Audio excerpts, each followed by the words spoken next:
Do is remove these two trim pieces, this one right here and this one right here. And if they are really tight, you can always grab your trim tool probably in there and help you pop them out.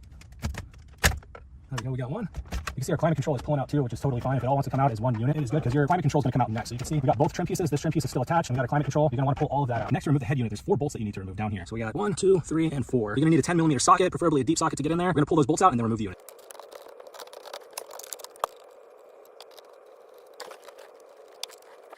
Now that we've got the bolts out, the only thing that's holding it in place is some of these yellow clips. You can see these yellow clips that's on the climate control. The head unit has those same yellow clips on it that's holding it in place. So we just need to grab a hold of it on the bottom and the top, and we're gonna start wiggling it, pull it free, and then the whole thing's gonna come out. Now that we've got the head unit out, you can see all the connections back here. We just need to unplug everything just to get the head unit out.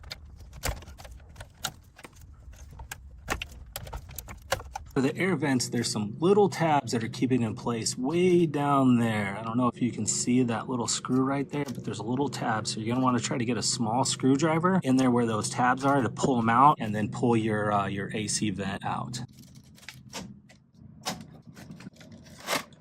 That easy. And they are labeled too. If you forget which one is which, they will have a label on there for right-hand side and the other one will have left-hand side.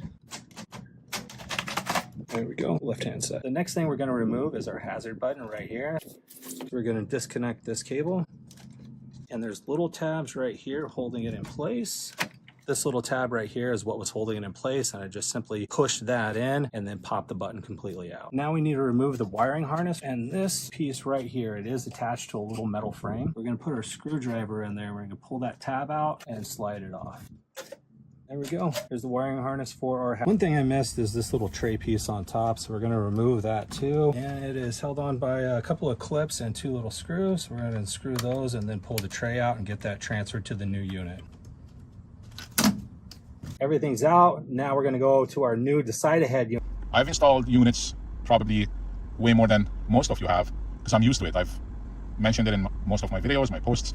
I use my leg. I don't let it touch the knob. So I use my leg to be able to maneuver. Personally, I suggest covering the knob or putting the foam that came with it or a thick towel so that you don't crack the screen.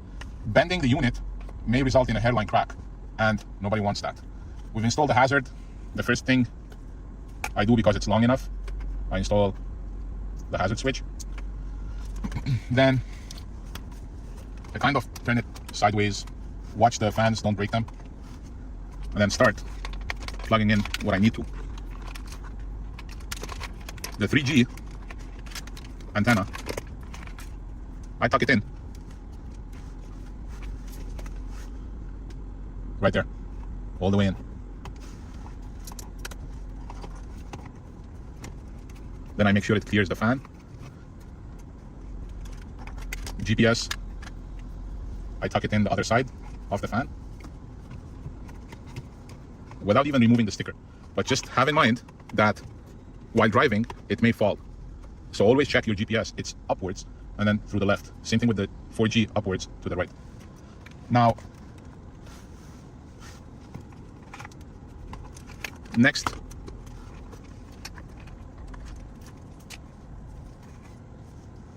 we have the OEM USB. There's a groove. You see it right there.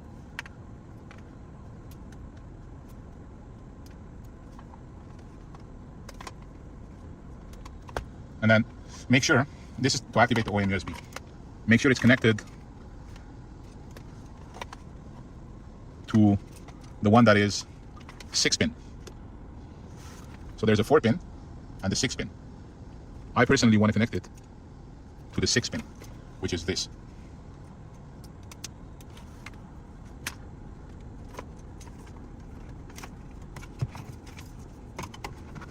See how it fell, the 4G antenna?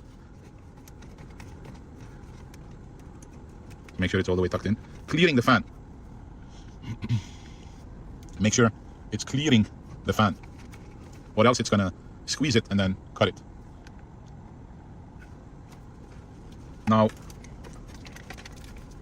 as I said, work your way from the truck to the head unit. Always make sure the connector is safe and wouldn't be unplugged again.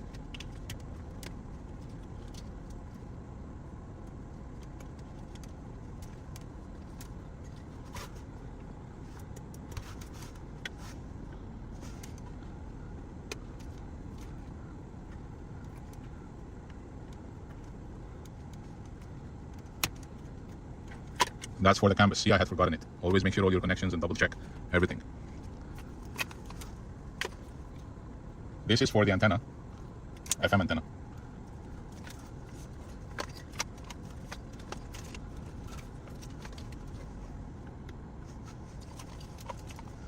So we have two more harnesses from the truck that are not plugged in. One of them goes there. Anything else?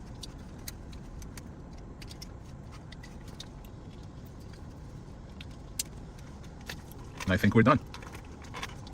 So tidy up as much as you can. SIM card, I'm gonna have to install it later on. Tidy up the cables.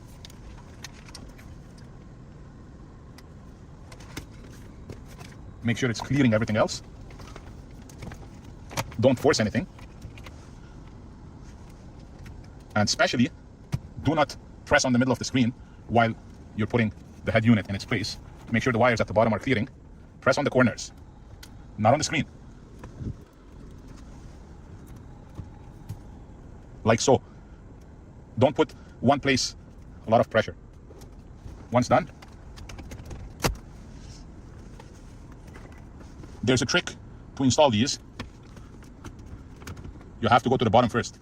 Enter the bottom first. There's a groove right there. So make sure it's centered. Would be nice to have. Oh, it was correct.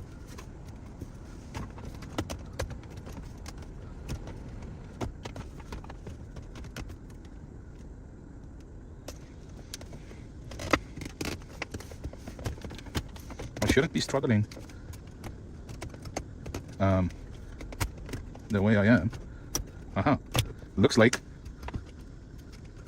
Looks like they changed the design.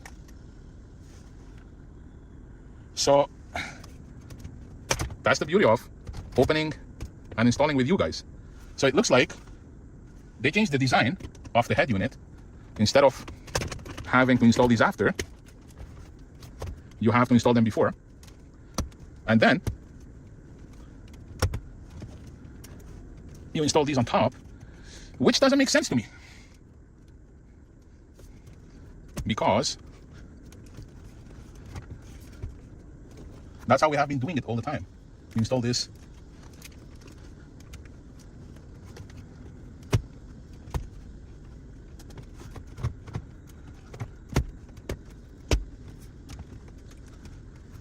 so looks like the unit is outside.